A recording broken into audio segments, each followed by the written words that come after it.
It is a Money Monday on Liquid Lunch on Newsmax TV. I'm John Tobacco. We're coming to you live as we do every single day, noon to 2 Eastern, from the Question Tequila Studios. We're in the downtown Liquid Lunch Outpost Studios here, right on Broadway, right down the street at the New York Stock Exchange. The market is experiencing some tremendous technical difficulty today. Dow down about 400 as we speak. The fright, fear, and hysteria continues with the coronavirus. China has come out and taken a whole bunch of measures to try to contain it. Many people across the world, the International Monetary Fund is saying these slowdowns in China may have a significant effect on the world economy. Nike and Apple are over in China. We're talking about possibly they may have to slow down their production if people have to stay home, if there's more of a contagion. So 400 down is not great news, but a single day dip like this puts you in a position, if you have some cash free in your portfolio, to dip in there and do some value hunting, and you may be able to find some bargains here, because I think over the grand scale, with the geopolitical landscape, things are real good. This coronavirus seems to be a one-off volatility measure where if we get it under control, it'll all just go away, and then the market will have smooth sailing from there. Bitcoin still above that key 8,500 indicator at 8,700 and change. And you know, last week we had our friends from metals.com on. They were talking about how gold is a great thing to use in your portfolio, actual physical gold, as a way to offset drops in the dollar and volatility in the stock market. Gold up significantly this week as we see more fears in China and with the global economy. So we'll keep our eye on all of that. And my eye is looking at you, but I'm always waiting to bring in my friend, the managing editor, Frank Morano. Hey, Frankie. Hello there, John. What's happening? A lot of people worried about this coronavirus. We're going to bring you some updates throughout the next couple of hours. But I will tell you that there have been, you know, our junior producer, Nico Romano, came to me before the show. He took a break from producing the Are You Smarter Than an Uber Driver segment, and he said, you know, 5 people have the coronavirus in the United States. This is pretty effing scary. 5 people. Okay, not one of them, thankfully, has died. 60,000 people died from the flu last year. That's cause for concern, not hysteria about the coronavirus. Yep. But neither of those things are what I'm speaking, frankly, about.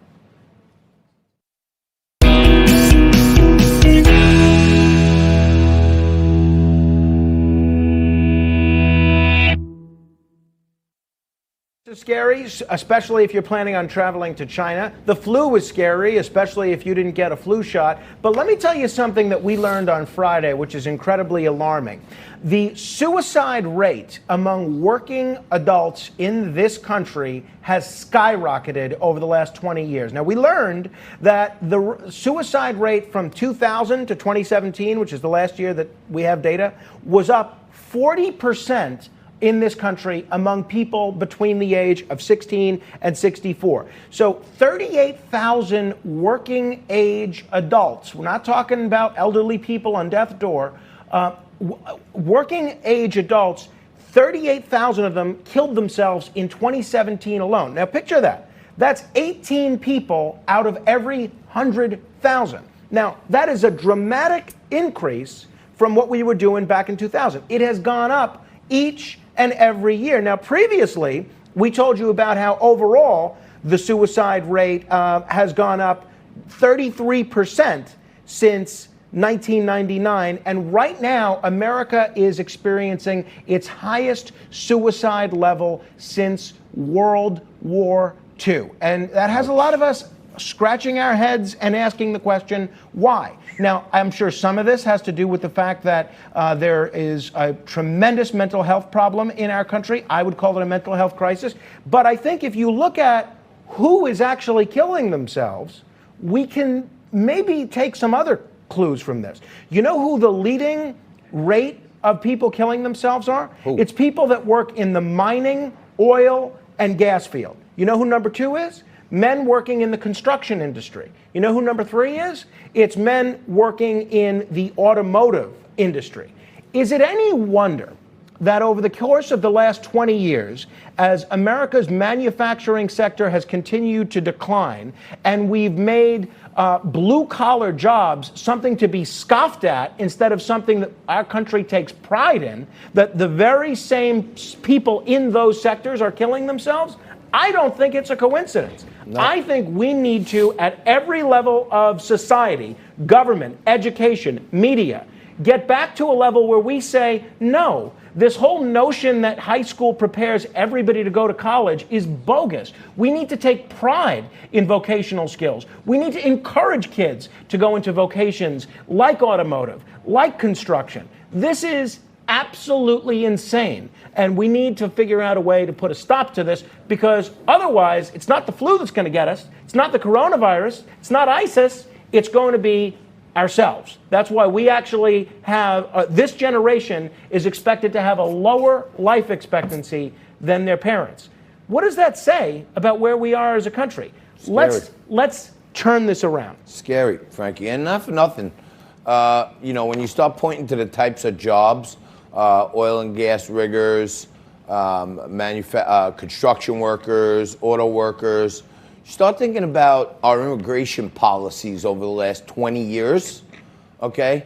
And more, as these illegal aliens are working their way into our country, they're taking these jobs in the construction field and in the oil and gas field, and in some cases, probably in some of these automotive manufacturing plants. So the stress is not only the fact that unions are being overrun these days by cheap labor, but people are probably seeing lower wages in those fields as jobs are diminishing because illegals are coming in. And you make a great point there, Frankie. We should be focused a lot more on mental health and why 22 veterans a day commit suicide, why 38,000 humans of working age in our country every year commit suicide. Let's focus on that instead of worrying about a virus that's killed 56 people so far, and there's 6 people in the U.S. Not that much of a concern to me right now, and I hate when they blow these things up with fear, fright, and hysteria. But just so you understand, because maybe sometimes people get confused about how much of an authoritative regime they are in China. Frank, I heard over the weekend that China has decided to close every single movie theater in the country. Wow. Every single movie theater. Would you want to venture a guess on how many movie theaters exist in China? I would say about 10,000. Guess again. 100,000. 41,000 movie theaters Wow. are in the country of China. That's pretty serious. I don't know that our president could go out and say just tomorrow every movie theater is closed, because we're a capitalist society. I would think businesses would have at least some say in whether or not they want to close to protect against it. But just, and the market's down 400 on this stuff because you never know. China could turn around tomorrow and say, hey, all workers stay home because they don't want thousands of people in the factory together. And that's going to have a significant effect on, on Apple, on Nike, on some of the biggest components of the Dow Jones Industrial Average. So everyone's frightful. American Express came out this week. They beat on earnings. They beat on revenue, better than expected. But the stock tanked. And we have all of the big travel companies, Wynn Resorts, Carnival Cruise Lines, all the travel-related companies are in the tank this week also, because China is such a big part of the global economy. If people can't go there and they cut off travel, then we're going to have some major issues. So put on your seatbelts. Market's down 400. In these instances, I always say, don't panic. If you're invested the right way, you've done your homework, you're invested for the long term, don't start running out and thinking the sky is falling. It's going to be okay. Namaste. Stay calm. And if you got some cash on hand, like I'm always recommending, you may be able to sniff around for some stocks that you've been looking at that were a little overpriced. Do a little bargain hunting here. You may be able to pick up a couple bargains. So I'll keep you posted on that. What else is going on, Frank? Any breaking news? We got the Kobe Bryant. There's a ton of breaking news. Let's hear about it. Federal prosecutors are now in New York, right around the corner from where we are right now, actually, have asked to interview Prince Andrew as part of the Jeffrey Epstein investigation. That's right. U.S. Attorney for the Southern District of New York, Jeffrey Berman, announced this morning that they are hoping to speak with Prince Andrew, and thus far, Prince Andrew has not been responsive to prosecutors' desire to speak with him. Even though he's offered publicly to cooperate, you'll remember, so far he has provided absolutely no cooperation. The FBI has reached out to the prince's lawyers, so far to no avail. In my view, John, this is Exhibit 123 as to why the Brits should consider doing away with the monarchy entirely. Well, I think it's a good development for the victims in the case that they try to get Prince Andrew in there, but I doubt he'll actually show up, Frankie. Well, we'll see. They're not saying whether he's a target or whether they're viewing him as something else here. The other piece of information that we're keeping an eye on is it appears that an American military airplane has crashed or somehow been fallen over Afghanistan. Take a look at this video, and we don't need the sound, but you could just put up the video. This is a video that was tweeted a little while ago by a journalist associated airplane with an American military insignia being downed. Now, we don't know whether this was whether it crashed or whether it was fired upon by the Taliban or whether something else happened here, but reports are that there are 5 people on board here. They may have been CIA personnel. We don't know the exact details of who was on board or what the circumstances were. Initially, we were told this was an Afghan plane, but now it is apparent, based on this video, that it looks like it was an American plane. We're awaiting official word from the Pentagon. Wow.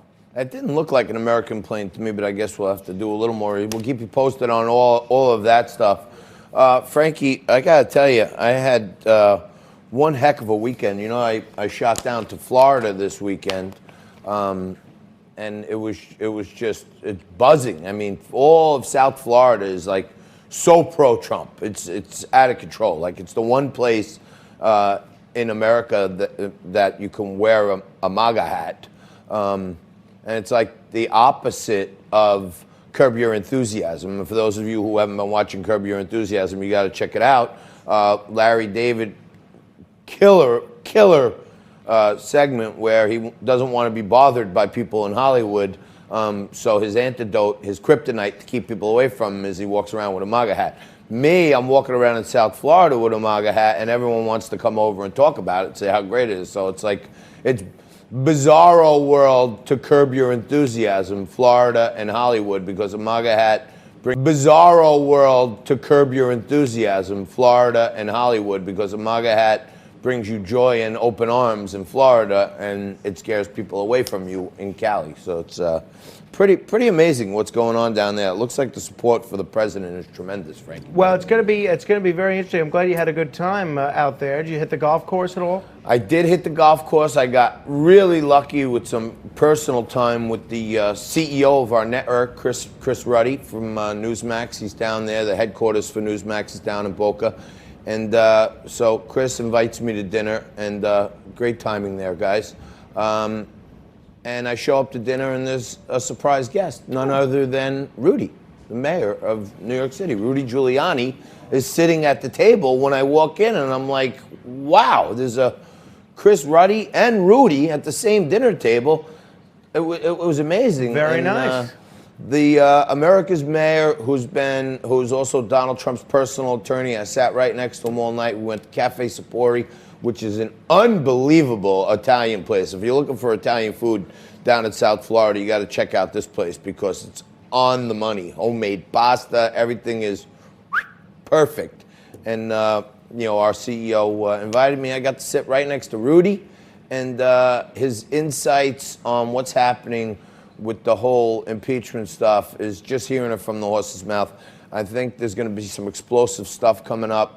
And I was really happy to get to spend some time with him and get some inside information. And by the way, Frankie, Rudy says he's going to come on Liquid Lunch. Wonderful. And he's going to bring us some really good stuff that he hasn't said before on television. And if you're watching left-wing media, all they do is kill Rudy. And I told him, well, come on, have a Liquid Lunch for us.